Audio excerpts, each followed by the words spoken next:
Hi, I'm Caroline Mitchell, canine behaviourist at Good Doggy. So the big question today is, do dogs bite without warning? I've no doubt that there are some, but not nearly as many as you might think. So in this video, I'm going to talk to you about what counts as a warning, how to handle unpredictable behaviour, how the aggression ladder works, and why your dog might stop giving warnings, and also why dominance-based techniques can make everything worse. So aggressive behaviour is all about communicating discomfort. That could be an emotional discomfort or a physical one. Both count just the same. So when your dog is suffering with any kind of discomfort, they will try to avoid it. They do this obviously because they're trying to protect themselves from further harm or permanent damage. Dogs will communicate this in a variety of different ways, but in most cases they will start with some kind of avoidance behaviour. So this could be a posture change, it could be backing away, maybe the head turns slightly, perhaps the muscles stiffen up a bit, there could be some lip licking or yawning.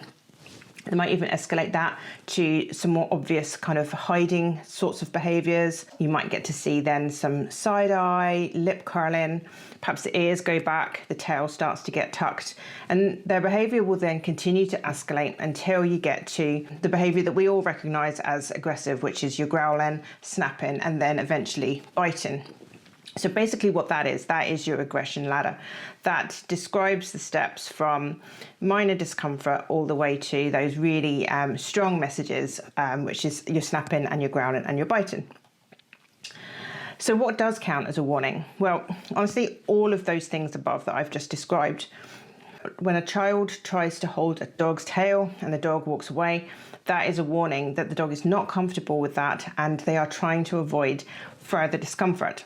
He is already on the aggression ladder and his response will continue to escalate until the discomfort ends and he feels safe again, whatever that looks like. So if we're only ever looking for growling and snapping kinds of behaviours, then we're missing all the other signals that we need to intervene early. And this is when warnings stop. So he won't always progress neatly up that ladder, step by step, slowly, with pauses in between, giving us time to look. And often it appears that warnings have stopped or been missed. But what is happening here is that the dog has given up on those more kind of passive warnings, those avoidance behaviours, because if we don't pay attention to those early signals and we're only looking for the growling and snapping, he will quickly notice that and he will stop using those early methods of communication and he will only start to use the more obvious ones. So he might try to choose behaviours that are less likely to be ignored.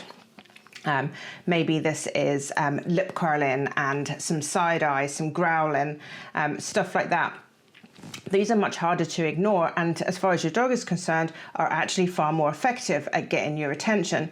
If we're ignoring lip licking, yawning and avoidance, moving away, and stiffness, then what's the point in continually trying those behaviours to create that avoidance that he's looking for? So at the top of the video I mentioned dominance-based techniques and how they can make things worse.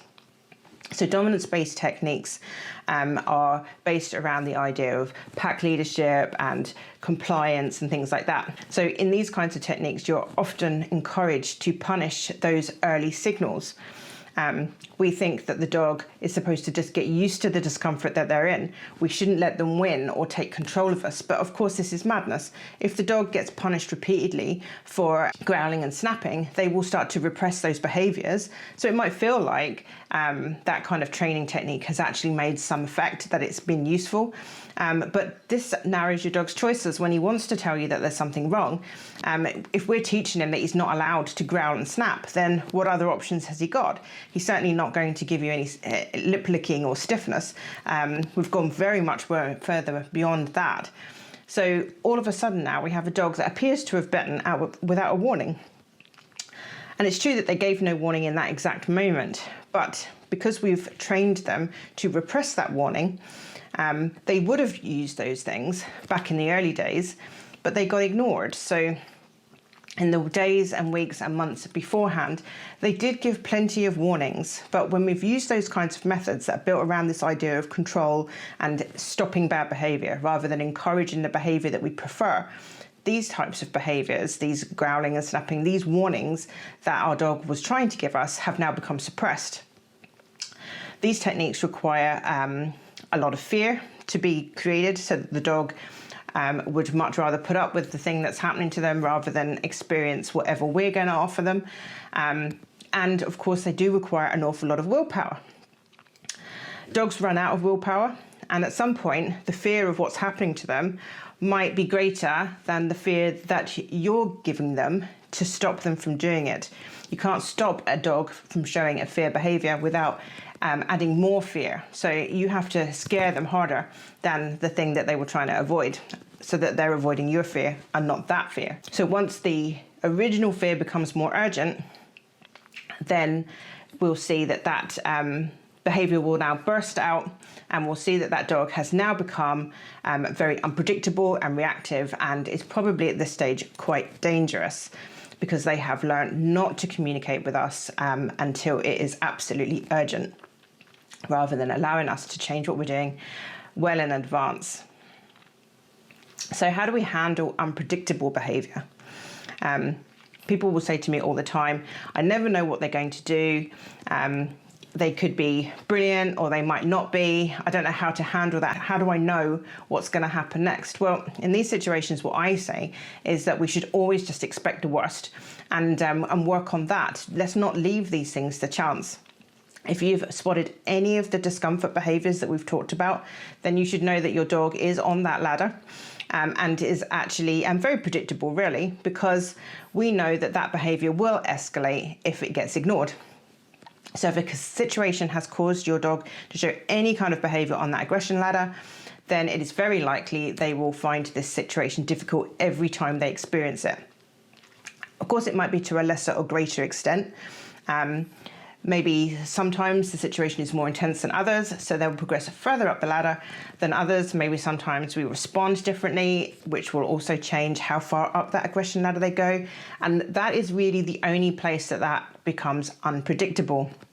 We know that they're on that ladder, we know that they are in discomfort, and we know that we need to stop that. So actually, those three things are very predictable. I remember a lady on the Great British Bake Off a while back. She couldn't remember if she had added baking powder to her cake mix or not.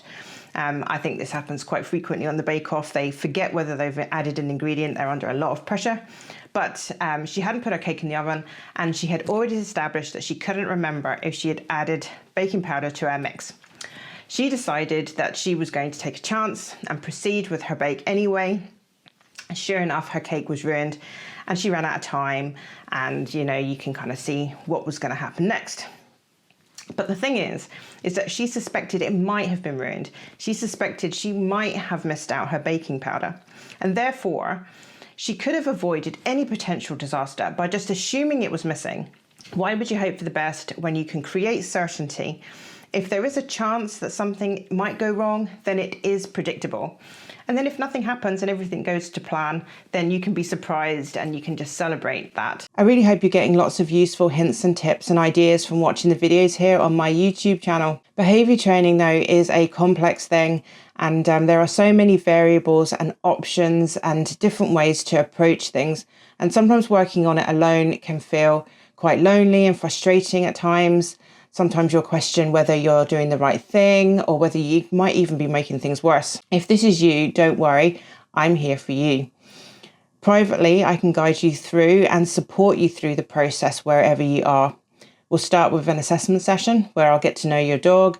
I'll get to learn what makes him tick, any history. We'll learn about the behaviours you need help with. And then once we've figured out what's gone wrong and what techniques will suit him best, we'll make a plan just for him. Then we'll follow up with a series of private sessions where we'll address the root cause, work on related behaviours, boost resilience, and build on the behaviour training plan together until you have something that is working for you both. If that's something that's of interest to you, please check out the information on this video for details about how to get in touch and how to find out more about how I can navigate you through this process.